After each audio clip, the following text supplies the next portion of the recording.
Hello दोस्तों, डर का रहस्य में आपका स्वागत है। इस चैनल में आपको सुनने को मिलेगा भयानक और सच्ची भूत की कहानी। अगर आपको भयानक और सच्ची भूत की कहानी पसंद है तो आप हमारे इस चैनल को सब्सक्राइब कर लीजिए। आपको धन्यवाद। तो चलिए शुरू करते हैं आज की कहानी। दोस्तों, आज मैं आपको एक ऐसी डरावनी कहानी सुनाने जा रहा हूं जो मेरे नाना जी से मुझे विरासत में मिली थी। मेरे नाना जी मुझे बचपन में तरह तरह की पुरानी कथाएं सुनाते थे, जिनमें से ज्यादातर अंधेरे रहस्यों से भरी होती थी। ये कहानी उनके युवा दिनों की है, जब वे अपने बड़े भाई विक्रम के साथ एक छोटे से कस्बे में रहते थे। लेकिन मैंने उन्हें कभी नहीं देखा। वे पेशे से एक पुरातत्वविद थे और हमेशा प्राचीन खंडहरों, किलों और गुप्त स्थलों के बारे में रिसर्च करते रहते थे। उनकी एक पुरानी डायरी थी, जिसमें वे हर घटना को बारीकी से दर्ज करते थे, मानो कोई अन्वेषक अपनी यात्रा का लेखा जोखा रख रहा हो। उसी डायरी से मेरे नाना जी को अंदाजा लगा था कि विक्रम चाचा के साथ क्या क्या हुआ। वक्त गुजरने के साथ मुझे लगने लगा कि शायद ये कहानी काल्पनिक है या फिर बढ़ा चढ़ाकर बताई गई, क्योंकि डायरी में सिर्फ कुछ मुख्य घटनाओं का उल्लेख था। बाकी हिस्सा शायद नाना जी ने खुद गढ़ा होगा, या हो सकता है कि मुझे डराने के लिए उन्होंने इसे रोमांचक बना दिया हो। लेकिन जब मैं अपने कुछ साथियों के साथ एक साहसिक यात्रा पर उसी क्षेत्र के करीब पहुंचा, तो मुझे महसूस हुआ कि यह महज एक कहानी नहीं थी, ये सच्चाई से जुड़ी हुई थी। उस जगह पर मुझे एक विचित्र सी घुटन महसूस हुई, जैसे कोई अदृश्य भार हमें दबा रहा हो। हर क्षण ऐसा लगता था कि कोई हमें ताक रहा है, हमारी हर गतिविधि पर पैनी नजर रख रहा है। हमारे साथ कोई भयानक दुर्घटना तो नहीं घटी, लेकिन हम सबका अनुभव समान था। एक अनजान भय, एक ठंडी कंपकंपी। इसलिए हम वहां अधिक समय नहीं रुके और शीघ्र लौट आए।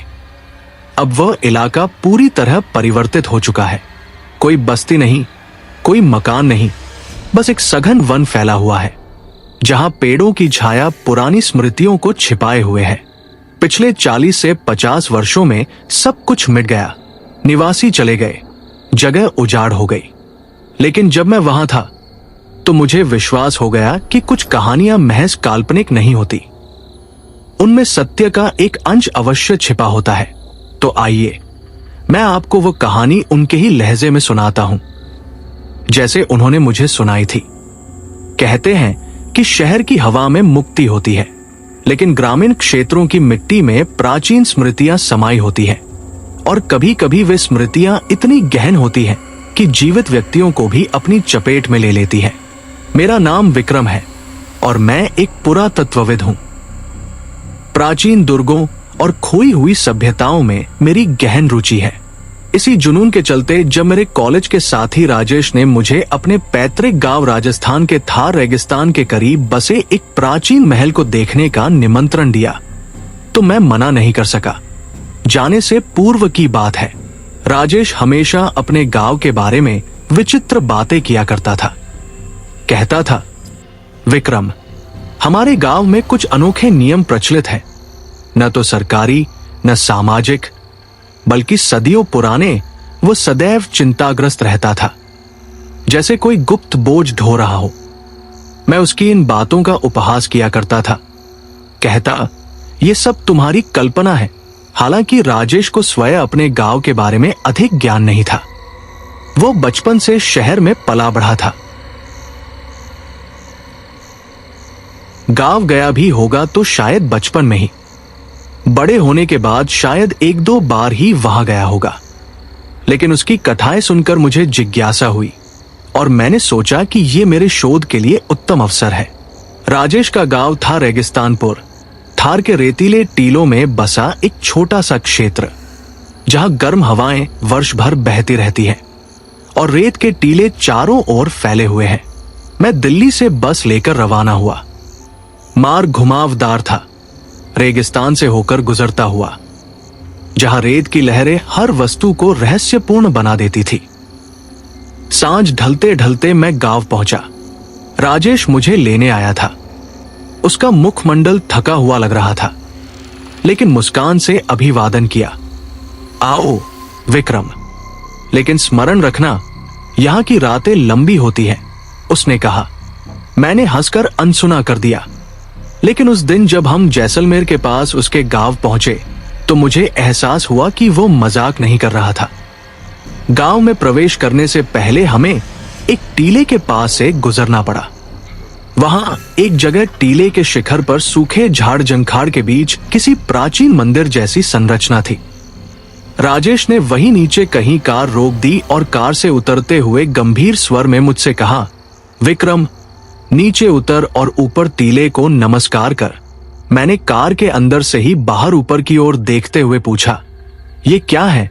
उसने जवाब दिया, ये यहां का रिवाज है। मैंने हंसते हुए फिर पूछा, कैसा रिवाज? क्या यहां कोई प्रवेश शुल्क देना पड़ता है? राजेश ने मेरी हंसी को अनदेखा किया।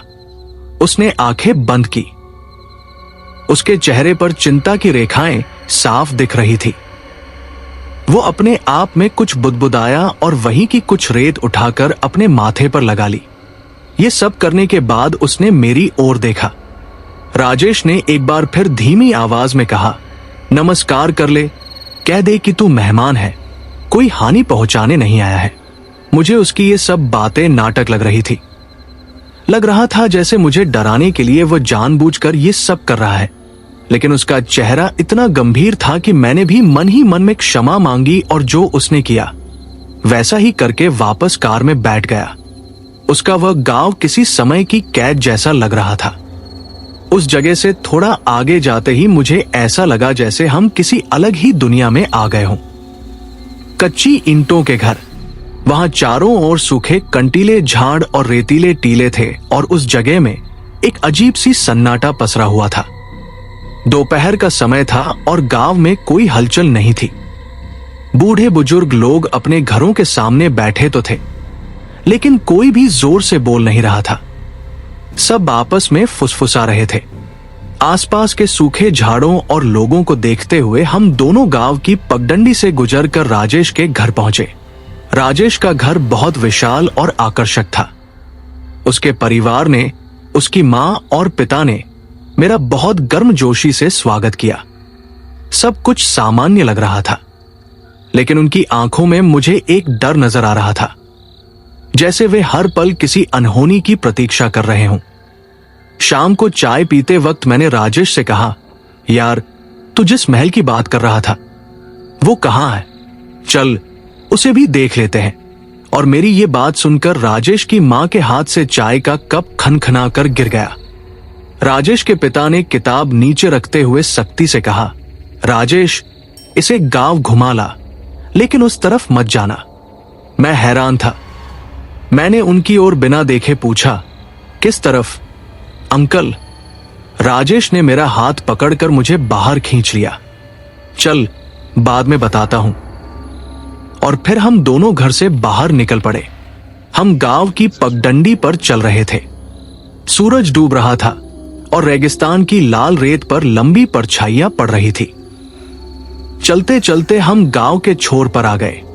वहां एक ऊंचे टीले पर सूखे कंटीले झाड़ों के बीच एक खंडहर जैसा कुछ खड़ा था, और वो वही महल था, विशाल काले पत्थरों से बना हुआ। उसकी दीवारें जगह जगह से ढह चुकी थी, लेकिन उसका मुख्य द्वार अभी भी साबुत था। संगमरमर का नक्काशीदार और विशाल द्वार, और उस पर बड़े बड़े ताले लटके हुए थे। मैं उस द्वार को देखकर मंत्रमुग्ध हो गया। वाह राजेश, ये तो पुरातत्व का चमत्कार है। चलो अंदर चलते हैं। राजेश ने झट से मेरा हाथ पकड़ लिया। नहीं, मैंने उसके चेहरे की ओर देखा। क्यों? क्या हुआ? हम अंदर क्यों नहीं जा सकते? राजेश ने पीछे हटते हुए कहा, विक्रम, वापस चल, यहां खड़ा रहना भी वर्जित है। मैंने उसकी बात नहीं सुनी, क्योंकि मैं एक पुरातत्वविद था और मेरे लिए वो महल किसी खजाने से कम नहीं था। मैं टीला चढ़ने लगा। राजेश नीचे से चिल्लाया, विक्रम, पागल मत बन, वह कोई देवस्थान नहीं है, वो हमारे पूर्वजों की दंड देने की जगह है। मैंने मुड़कर हंसते हुए कहा, अरे यार, तू कितना डरपोक है, तेरे ही पूर्वज तो है, क्या कर लेंगे? भूत बनकर डराएंगे क्या? मैंने उस महल के द्वार तक पहुंचकर एक गहरी सांस ली, लेकिन अब सच कहूं तो वो महल नजदीक से और भी भयानक लग रहा था। द्वार पर ताजा चंदन और कुमकुम के निशान थे, मतलब अब भी यहां कोई आता था। मैंने द्वार को हल्के हाथ से छुआ। पत्थर ठंडा था, बर्फ जैसा ठंडा, और तभी मैंने मजाक में द्वार पर लटक रही लोहे की जंजीर खटखटा दी। वो ठक-ठक की आवाज उस जगह के गहरे सन्नाटे में किसी विस्फोट जैसी गूंज उठी। नीचे दूर खड़ा राजेश मेरी वो हरकत देख अपना सिर पकड़कर बैठ गया। तूने ये क्या किया विक्रम? मैंने हंसते हुए कहा। देख, कुछ नहीं हुआ, कोई भूत नहीं आया। उसने मुझे घबराते हुए चेहरे से नीचे आने का इशारा किया। जल्दी नीचे आ, अभी के अभी। चल, यहां से वापस चलते हैं। अब वैसे भी कुछ देर बाद अंधेरा होने वाला था, तो मैंने सोचा कि कल सुबह ही आ जाएंगे, इसलिए मैं भी बिना कुछ कहे नीचे उतर गया। कुछ 20 मिनट में हम वापस घर आ गए। रात को भोजन करते वक्त मैंने देखा कि राजेश आज कुछ ज्यादा ही चुप है। उसके घरवाले भी मुझे बार बार नजरें चुराकर देख रहे थे। रात के करीब 12 बजे होंगे। हमें मेहमान कक्ष में सुलाया गया था। राजेश उस वक्त गहरी नींद में था, लेकिन न जाने क्यों मुझे नींद नहीं आ रही थी। मैं बार बार करवट बदल रहा था। शायद मेरे लिए वो नई जगह थी, इसलिए बाहर सियारों की आवाज तेज थी। अचानक मुझे लगा कि कमरे का तापमान एकदम से गिर गया है। मैंने चादर को ठीक किया और उसे सिर तक ओढ़ लिया और अपनी आंखें बंद कर ली। तभी मेरे कानों में एक आवाज आई, वही आवाज जो मैंने उस महल का द्वार खटखटाने के बाद सुनी थी, लेकिन इस बार वो आवाज बाहर से नहीं आ रही थी। वो आवाज मेरे कमरे के द्वार पर हो रही थी। कोई इतनी रात गए हमारे कमरे का द्वार खटखटा रहा था। मैं उठकर बैठ गया और राजेश को देखा। वो तब भी आराम से सो रहा था। राजेश, मैंने उसे आवाज दी, लेकिन वो नहीं हिला। मैं उठकर द्वार की तरफ बढ़ा। कौन है? कोई जवाब नहीं। फिर से बस एक बार। मैंने सोचा शायद राजेश की मां या कोई और होगा, पानी देने या हमें देखने आया होगा। मैंने कुंडी खोली और द्वार खोल दिया, लेकिन बाहर कोई नहीं था। लंबा अंधेरा गलियारा एकदम खाली था। वहम होगा मेरा, मैंने सोचा और द्वार बंद करने ही लगा था कि तभी मेरी नजर नीचे फर्श पर पड़ी। मैंने देखा कि द्वार की चौखट के पास लाल रेत के गीले नंगे पैरों के निशान थे। वो निशान गलियारे के अंधेरे से आए थे और मेरे कमरे के द्वार पर आकर अंदर की तरफ मुड़ गए थे। मतलब बाहर जो भी था, जो भी द्वार खटखटा रहा था, वो वापस नहीं गया था। वो उस कमरे के अंदर आ चुका था। लेकिन ऐसा कैसे हो सकता है? द्वार तो बंद था। मैंने पीछे देखा, वो पैरों के निशान कमरे के अंदर तक थे और ठीक मेरे बिस्तर के बगल तक वही लाल रेत के गीले नंगे पैरों के निशान ठीक मेरे बिस्तर के पास गायब हो गए थे। मेरा गला सूख गया। मैंने अपनी नजरें उठाकर कमरे में यहां वहां देखा, लेकिन वहां अंदर कोई नहीं था। लेकिन कमरे के अंदर की हवा में एक अजीब सी भारी और उमस भरी गंध फैल गई थी, जैसे वर्षा के बाद गीली रेत की खुशबू होती है, लेकिन उसमें किसी चीज की सड़ी हुई बदबू भी मिली हुई थी। राजेश, मैंने बहुत धीमी आवाज में पुकारा। मेरी आवाज मेरे गले से बाहर ही नहीं निकल रही थी। तभी मेरे ठीक पीछे मेरे कान के पास किसी ने गहरी सांस ली। वो सांस इतनी ठंडी थी कि मेरे कान का पर्दा सुन्न पड़ गया। मैं झटके से पलटा, लेकिन वहां भी कोई नहीं था। लेकिन जिस जगह मैं खड़ा था, वहां मेरे चेहरे पर पानी की एक बूंद गिरी। मैंने उसे हाथ से पोंछते हुए ऊपर छत की तरफ देखा। छत सूखी थी। तब मेरा ध्यान अपने हाथ पर गया। वो बूंद लाल रंग की थी। मतलब वो पानी नहीं, वो खून था। मैं डर के मारे पीछे हटा और राजेश के बिस्तर की तरफ भागा। मैंने उसे झंझोड़ कर उठा दिया। राजेश, राजेश, उठ भाई, कमरे में कोई है। राजेश हड़बड़ाकर उठा और अपनी आंखें मसलने लगा। क्या हुआ? और तू जाग क्यों रहा है? मैंने कांपती उंगली से नीचे फर्श की तरफ इशारा किया। कमरे में कोई है, वो देख, पैरों के निशान और ये खून।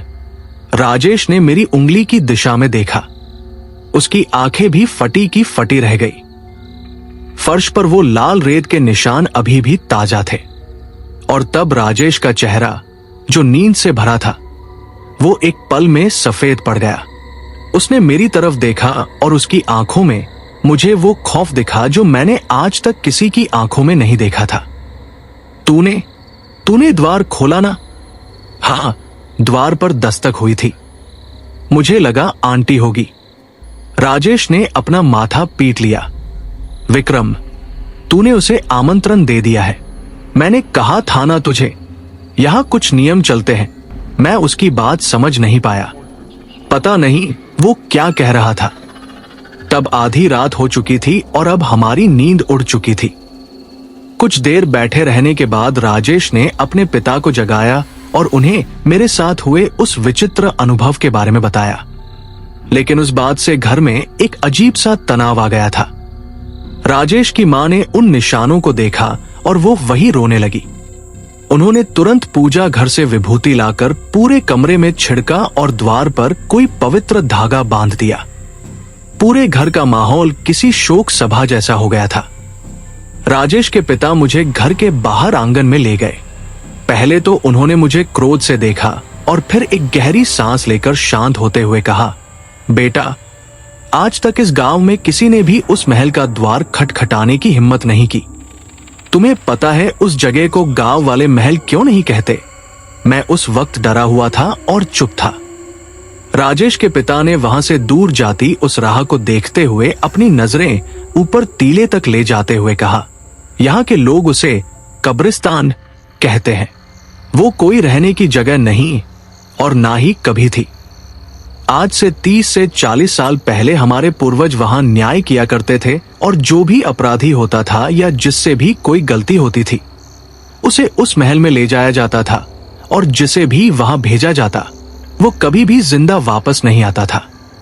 उनकी बात सुनकर मेरे रोंगटे खड़े हो गए और राजेश के पिता ने फिर आगे कहा, उस महल के अंदर एक गहरा गड्ढा है। सुना है कि उस जमाने में मुजरिमों को जहर देकर उसी गड्ढे में दफना दिया जाता था। वो महल दरअसल एक मौत का घर था और द्वार खटखटाने का मतलब है मौत को बुलाना। पुराने जमाने में जब सजा का वक्त होता था तो 3 बार द्वार खटखटाया जाता था और द्वार खुलते ही मुजरिम को अंदर धकेल दिया जाता था। उनकी ये सब बातें सुनकर मेरी सांसें अटक सी गई थी, क्योंकि मैंने कल मजाक मजाक में ठीक 3 बार द्वार खटखटाया था।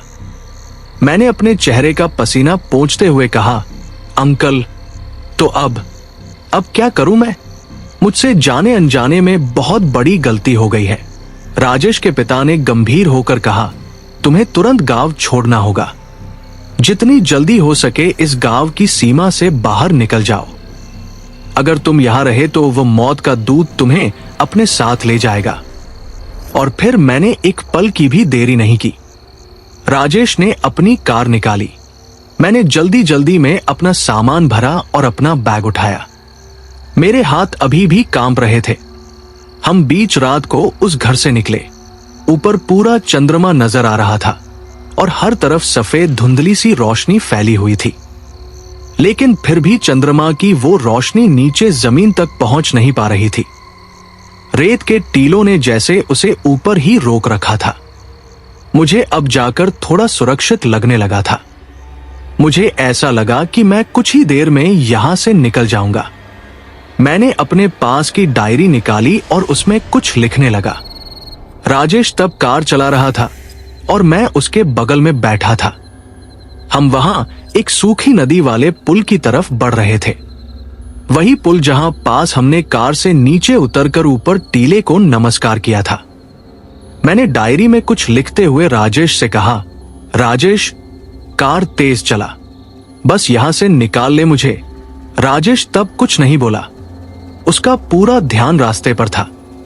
हमारी कार गांव की संकरी पगडंडी से गुजर रही थी। दोनों तरफ सूखे कंटीले झाड़ और रेतीले टीले थे। अब तक तो सब कुछ सामान्य लग रहा था, लेकिन करीब 15 मिनट चलने के बाद भी हमें वो पुल कहीं नजर नहीं आया। राजेश, ये रास्ता कहां जा रहा है? पुल को तो अब तक आ जाना चाहिए था। मैंने तब राजेश के चेहरे को देखा। उसके माथे पर भी पसीना चमकने लगा था।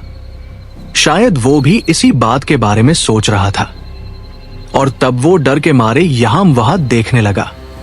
राजेश ने आसपास देखते हुए कहा, पता नहीं यार, रास्ता तो यही है, सीधा रास्ता है, ज्यादा मोड़ भी नहीं है, फिर हम गोल गोल कैसे घूम सकते हैं?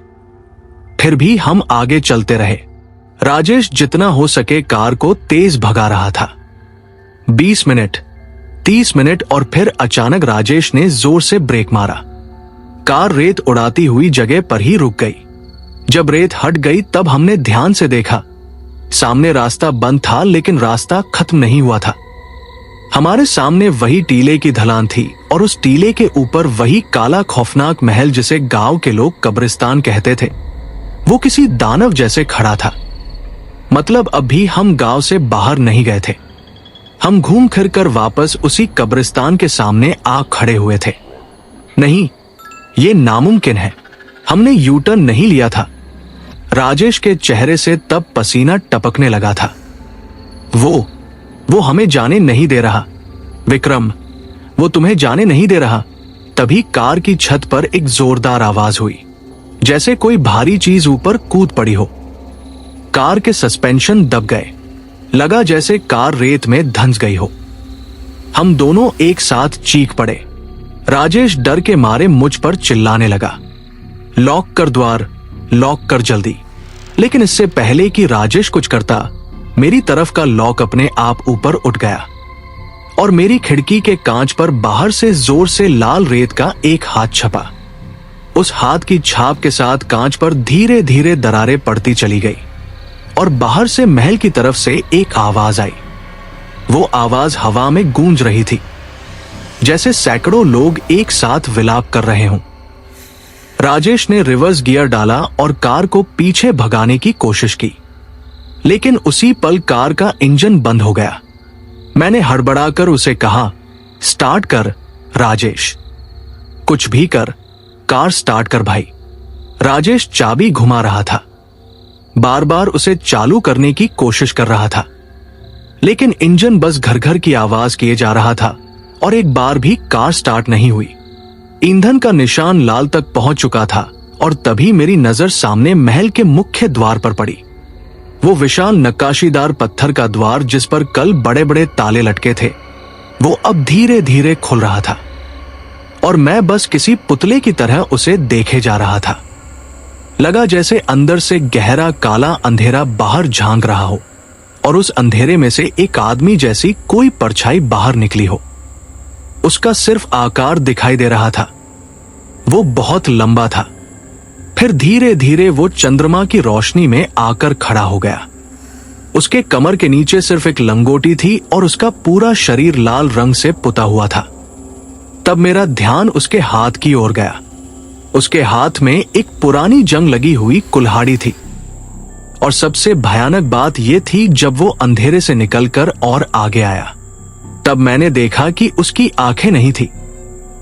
कहने की जरूरत नहीं थी कि वही मौत का दूत था और अब वो धीरे धीरे उस टीले से नीचे उतरने लगा, सीधे हमारी कार की तरफ। और कार की छत पर बैठी वो चीज जिसने कार पर छलांग लगाई थी, वो अब छत को अपने पंजों से खुरच रही थी और उसकी आवाज से शरीर में सिहरन पैदा हो रही थी, जैसे कोई कील से लोहे का डिब्बा फाड़ रहा हो।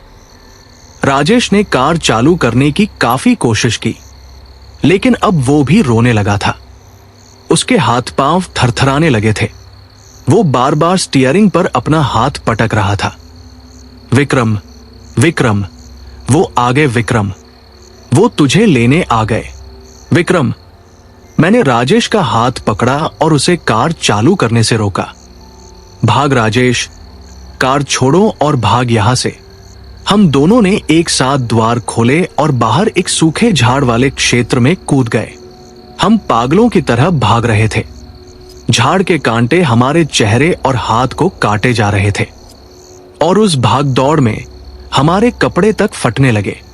लेकिन तब भागते भागते मुझे मेरे पीछे भारी कदमों की आवाज सुनाई देने लगी और उसी के साथ में वही खौफनाक खटखटाने की आवाज। वो अब महल के द्वार पर नहीं बल्कि मेरे ठीक पीछे हवा से आ रही थी। मैं अब काफी थक चुका था।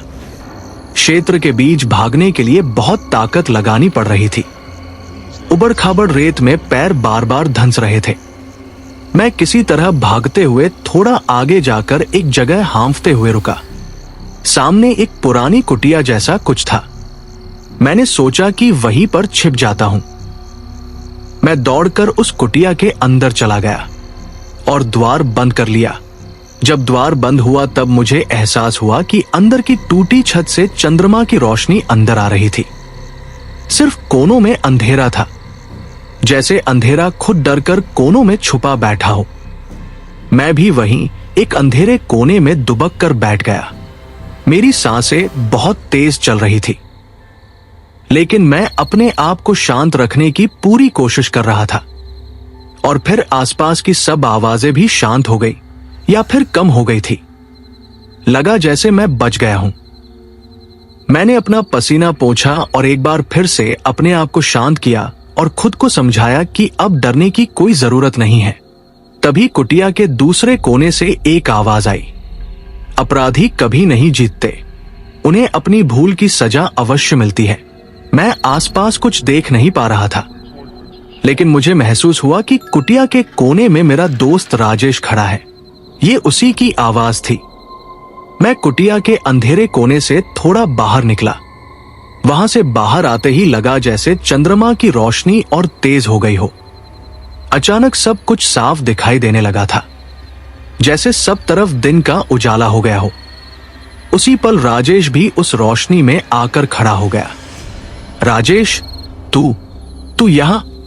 मैं उसे पुकार रहा था, लेकिन तब मैंने उसे ध्यान से देखा। ये वो राजेश नहीं था जो मेरे साथ भाग रहा था। इस राजेश का चेहरा उल्टा था। उसका सिर पीछे की तरफ मुड़ा हुआ था। उसकी पीठ मेरी तरफ थी, लेकिन उसका चेहरा वो मुझे देख रहा था। उसकी आंखें पूरी सफेद थी, बिल्कुल चंद्रमा जैसी, और उसके मुंह से लार जैसा खून टपक रहा था। उसने अजीब से मुस्कुराते हुए मुझे कहा, तुमने द्वार खटखटाया था, द्वार खुल गया है, सजा का समय हो गया है। कब्रिस्तान तुम्हारा इंतजार कर रहा है। और तभी कुटिया का द्वार कोई जोर जोर से पीटने लगा। उस आवाज को सुनकर मेरा दिल कांप उठा। यह शायद वही कुटिया थी जहां सजा देने से पहले अपराधियों को रखा जाता था। वो आवाज, वो दस्तक कुटिया के उस कच्चे लकड़ी के द्वार पर नहीं हो रही थी। मुझे ऐसा लग रहा था जैसे कोई हथौड़े से मेरी छाती पर वार कर रहा हो। अंदर वो उल्टा राजेश अपनी जगह पर खड़ा हिल रहा था। उसके टूटे हुए गले से एक घुरघुराती हुई हंसी निकल रही थी। उसने अपनी सफेद आंखों से मुझे घूरते हुए कहा, निर्णय हो गया है, मौत का दूत आ गया है। और अगले ही पल कुटिया का द्वार किसी ने बाहर से लात मारकर तोड़ दिया। लकड़ी के टुकड़े टूटकर आसपास बिखर गए और अब द्वार की चौखट पर वो खड़ा था। वो मौत का दूत, वो करीब 7 फुट लंबा था। उसका विशाल काला शरीर तेल और लाल रंग से चमक रहा था और उसकी आंखें नहीं थी। बस वहां खाली गड्ढे थे जहां से काला खून बह रहा था। और उसके दाहिने हाथ में थी वो जंग लगी कुल्हाड़ी। मैं तब चीखना चाहता था, लेकिन उस पल मेरे शरीर में उभरे डर ने जैसे मेरा गला घोट दिया हो। वो उल्टा राजेश अचानक घुटनों के बल बैठ गया, जैसे वो उस दूत के सामने झुक रहा हो। दूत ने एक कदम अंदर बढ़ाया और उस आवाज से मैं कांप उठा। ऐसा महसूस हुआ जैसे कुटिया की जमीन हिल गई हो। मैं एकदम से होश में आ गया। मेरी जीवित रहने की प्रवृत्ति जाग उठी। मेरे ठीक पीछे कुटिया की दीवार मिट्टी और गोबर से बनी थी और इतने सालों में वर्षा की वजह से थोड़ी गली हुई थी। मैंने अपनी पूरी ताकत लगाई, अपना कंधा आगे किया और उस कच्ची दीवार पर पूरी जान से टक्कर मारी। वो मिट्टी की दीवार भर भरा कर गिर गई और मैं लुढ़कता हुआ कुटिया के पीछे रेतीले क्षेत्र में जा गिरा। वहां गिरने की वजह से मेरी कोहनी और घुटने छिल गए, लेकिन मैं रुका नहीं। मैं भागा, मैं और तेज भागा। रेतीले क्षेत्र में रास्ता दिखना नामुमकिन था। कंटीले झाड़ मेरे चेहरे और हाथों को ब्लेड की तरह काट रहे थे और उस पल मुझे अपने होठों पर खून का स्वाद महसूस हो रहा था। लेकिन फिर भी मैं भागता रहा, पूरी जान लगाकर भागता रहा। मेरे पीछे से उस कुटिया से मुझे एक भयानक चीख सुनाई दी। वो राजेश की चीख थी। शायद उस दूत ने उसे, बस इतना सोचकर ही मेरी रूह कांप गई। मैं उस बारे में सोचना भी नहीं चाहता था। सड़क कहां है? मैं बदहवास होकर इधर उधर देख रहा था। तभी मुझे थोड़ी दूर झाड़ों के बीच से अपनी कार की हेडलाइट चमकती हुई दिखाई दी। कार वहां है। मेरे अंदर उम्मीद की एक किरण जागी। हो सकता है कि शायद असली राजेश वहां हो और शायद वो कार स्टार्ट करने में कामयाब हो गया हो। मैं जान हथेली पर रखकर उस रोशनी की तरफ भागा। जैसे ही मैं क्षेत्र से बाहर सड़क पर निकला, मैंने देखा कि कार वहीं पर खड़ी थी। इंजन बंद था लेकिन हेडलाइट्स जल रही थी। मैं ड्राइवर की सीट की तरफ लपका। राजेश, द्वार खोल। राजेश। मैंने खिड़की से अंदर झांका। राजेश ड्राइवर सीट पर बैठा था। उसका सिर स्टीयरिंग व्हील पर टिका हुआ था। राजेश। मैं कांच पर जोर जोर से हाथ मारने लगा, आसपास देखते हुए उसे पीटने लगा। राजेश ने धीरे धीरे, बहुत धीरे धीरे अपना सिर ऊपर उठाया। मैं राहत की सांस लेने ही वाला था कि मेरी सांस हलक में अटक गई। राजेश का चेहरा वो पूरी तरह से सपाट था। ना आंखें, नाक और ना ही मुंह।